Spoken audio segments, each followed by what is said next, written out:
Hello, everybody, and welcome back to Doki Doki Literature Club Plus, the Side Stories part.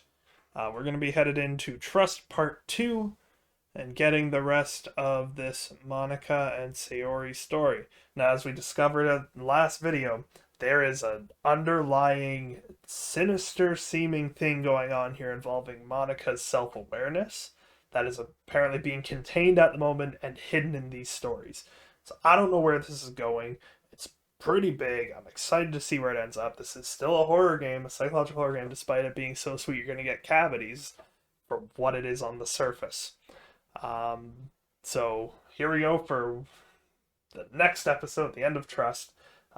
Leave a like if you enjoy the video. Find some joy at any time during this video. Comment down below. Love to talk to you guys. Let me know what you're thinking. And subscribe if you haven't already. Ring the bell. You get notified when new videos come out. It's free of charge. All that fun stuff. Let's go. Trust Part 2. Assuming this is going to be about the same length as Part 1. Another day passes in a flash and it's already time for the next club meeting. Although Monika should have come up with a plan for today's club tasks, she hasn't been able to shake her guilt and anxiety after reading Sayori's poem. I'm so stupid. How did I let myself be the center of attention? Sayori's going through these kind of feelings and I'm letting her comfort me instead of the other way around. What kind of club president does that? This whole time, I didn't think to ask about her own feelings. So much for the stupid vision. Sayori enters the clubroom with her usual smile, but upon seeing the downcast Monika, her smile quickly fades into an expression of concern. Monika? Is everything okay? I'm really sorry. I'm such a terrible friend. Huh? Nani? What are you talking about? You're an amazing friend. Monika shakes her head. I made this all about myself. Even you said so yesterday. Told me that I'm trying to make the club that I need the most, right? But my problems are so trivial compared to yours. Sayori responds quietly. What are you talking about? But as she says that, her face darkens. Through the silence, Sayori mutters realization. I left my folder here.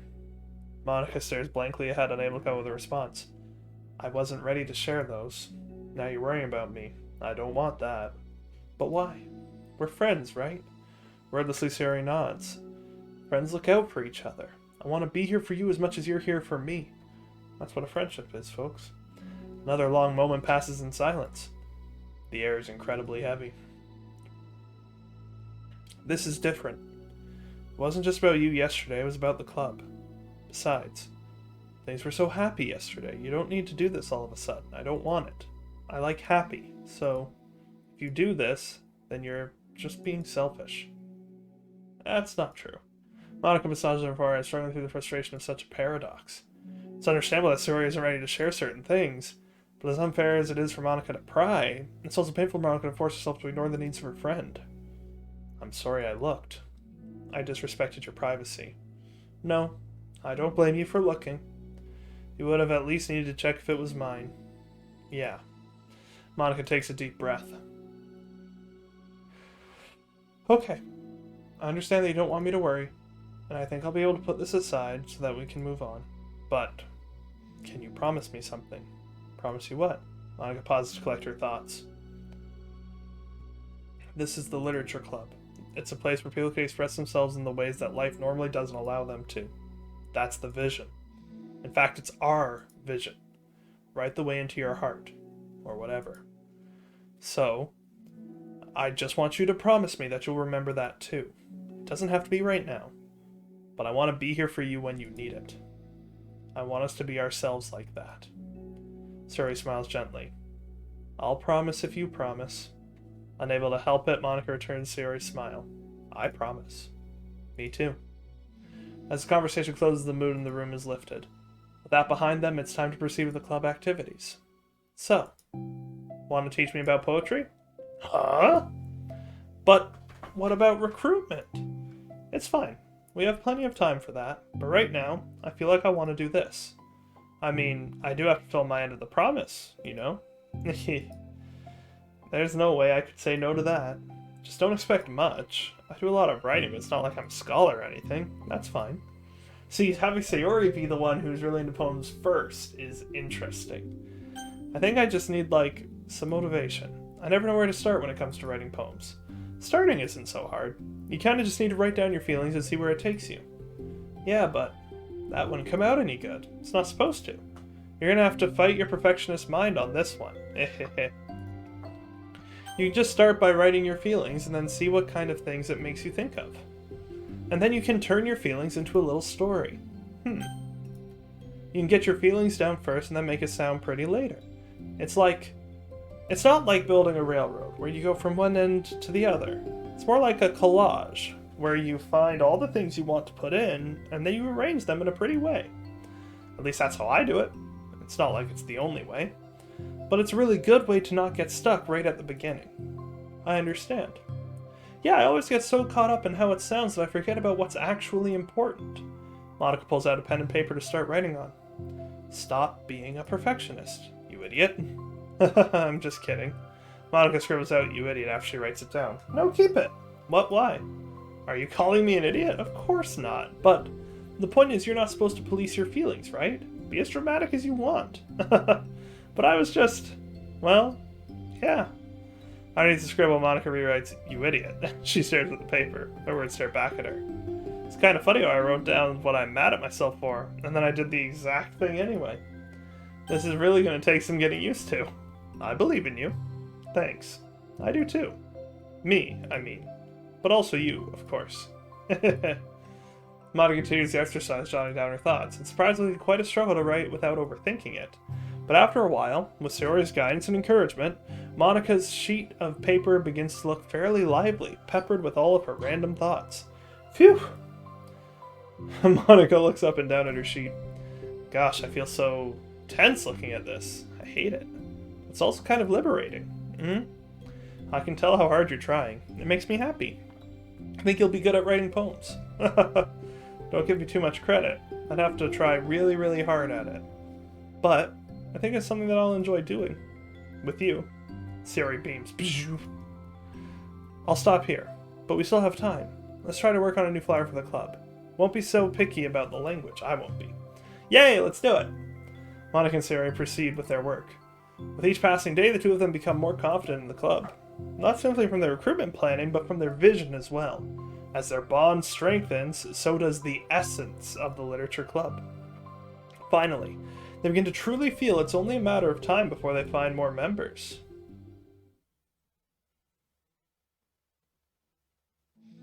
Another day passes. As usual, Monika is the first one to the club room. With her is a printout of the revised literature club flyer, complete with all the new ideas Monika and Sayori came up with. If only this was the flyer we gave to that one reading girl the other day. So much more attractive than the old one. But the new catchphrase is featured clearly in the center of the flyer. Write the way into your heart.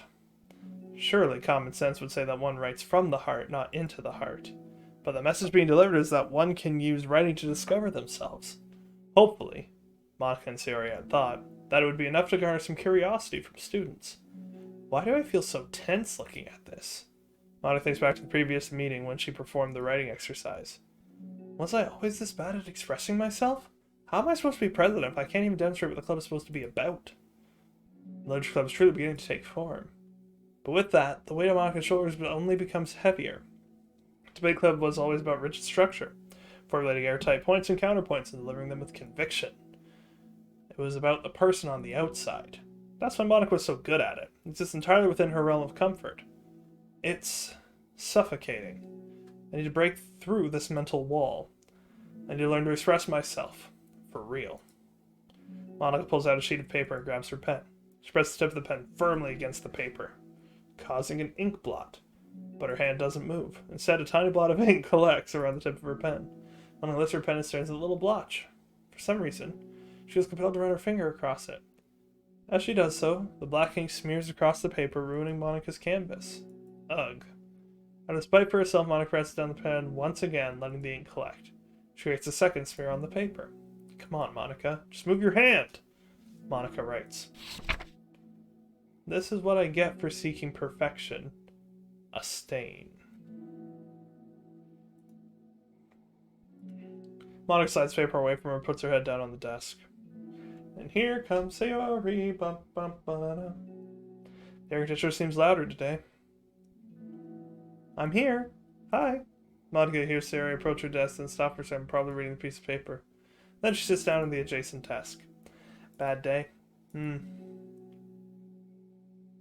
too. You too? The new flyer looks so good. You've been working so hard. On the club.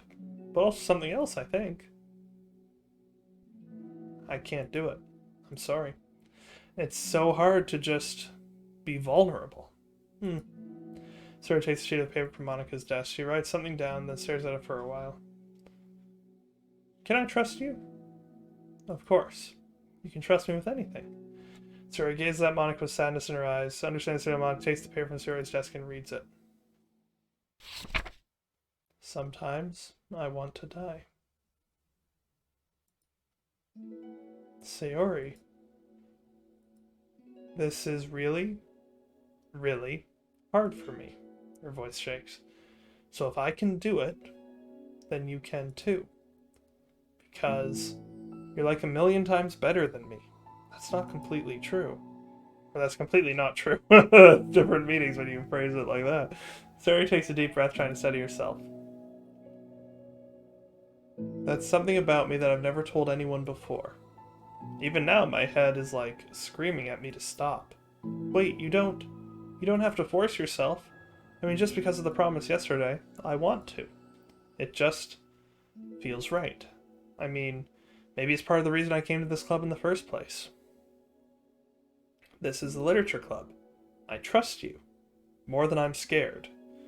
At those words, Monika stands up. Sayori must have taken days to work up the courage for this. Were Monika's own futile, but genuine, efforts actually the push that Sayori needed? Sayori's deliberate breath can be heard over the air conditioner. She prepares herself to continue. Monika waits in gentle silence. I have this problem, where I get really upset when people worry too much about me. I can't control it. It's like, why waste your energy worrying about me when you can just be happy instead? So I never tell anyone about these kinds of thoughts that I have. So much easier to just smile and help everyone else be happy. But that's terrible. That's what Monika wants to say, but she stops in fear of saying the wrong thing. It's just that if everyone knew about it, they wouldn't treat me the same anymore. Like whenever I'm not smiling, everyone would worry about me and ask me what's wrong. I know that, because it used to be like that. Sayori pauses, seeming to recall something in the past. I just want everyone to be happy. That's the most important thing to me. Letting people look inside my head doesn't bring happiness to anyone. Sayori pauses again, her solemn expression making her look almost like an entirely different person. How did you find the courage to tell me this?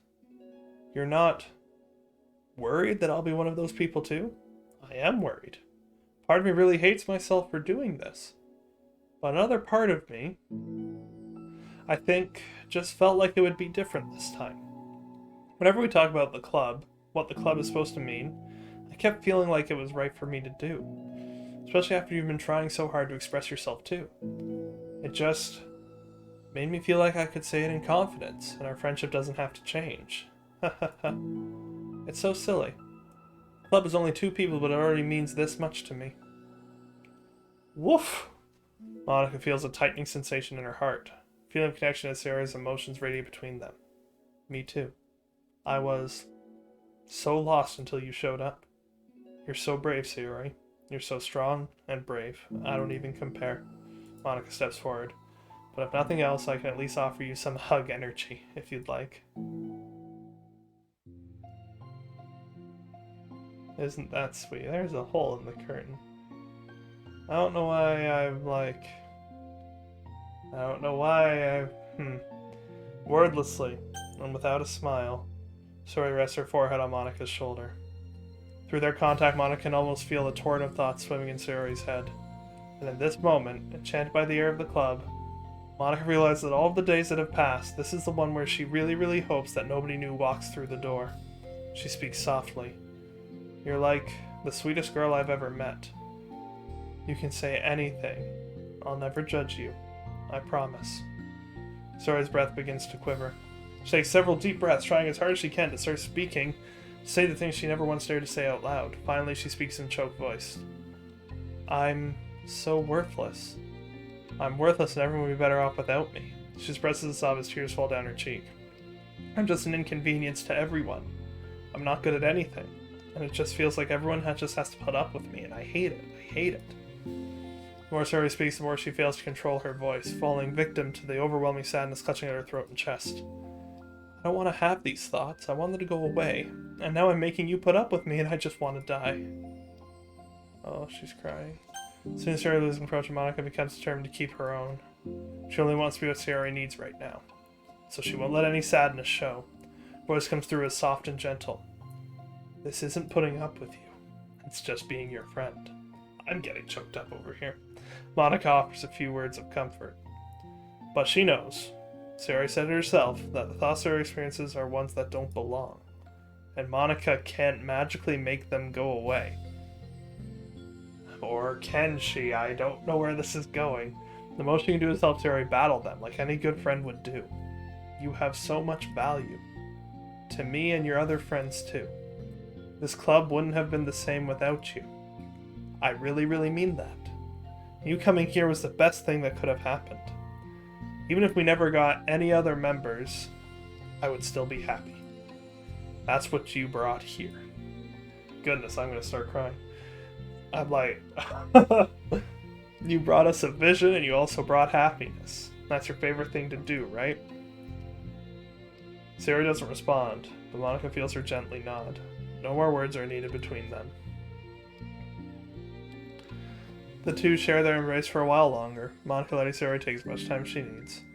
Once her breathing steadies and her sniffles fully cease, Sayori lifts her head and wipes her eyes.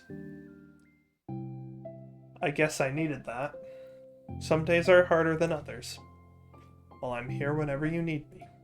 But any other time, I'll make sure that things are the way they usually are. If that's what makes you happy. Thanks. You're the best. No, you are. Two exchange smiles. You know? I'm sorry to bring this up all of a sudden, but have you considered talking to a professional? Sayori nods. It's scary, since it's already so hard to tell people. Yeah. Well, of course it will always be your choice, but if you're ever looking to find the courage for it, I can do my best to help you. Thanks. I think it'll help. I think it helps knowing that you would. Sayori suddenly yawns and stretches. Wow, that made me tired and hungry. Well, I won't make you do any work today if you're not up for it. No, I want to. I mean, I can say that's definitely one thing that makes me happy, Monika smiles. But I might want to get a snack first. All of a sudden, the sound of the door causes them to turn their heads. The door opens halfway, then stops. A face peeks inside. The face that seems familiar. To be continued with, Yuri. Good to know. Alright, so we're gonna... The emails are getting interesting, so we're gonna look at the other things first. And then we're gonna look at the emails.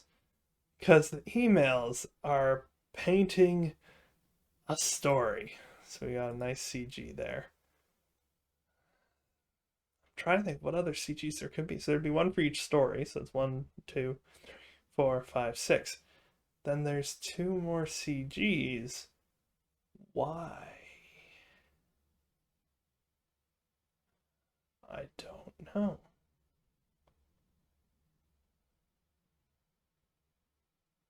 Alright, so the emails are getting intense.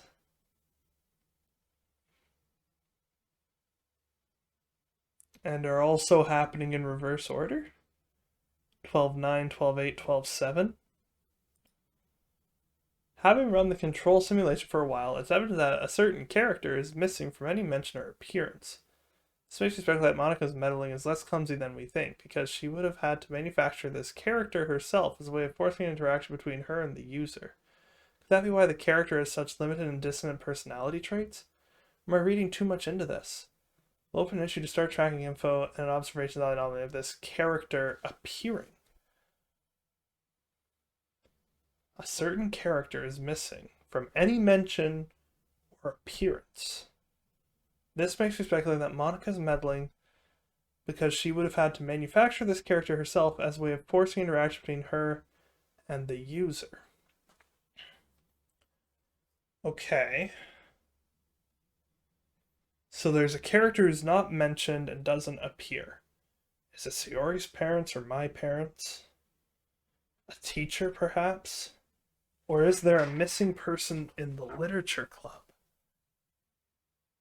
Or since this is a control simulation, perhaps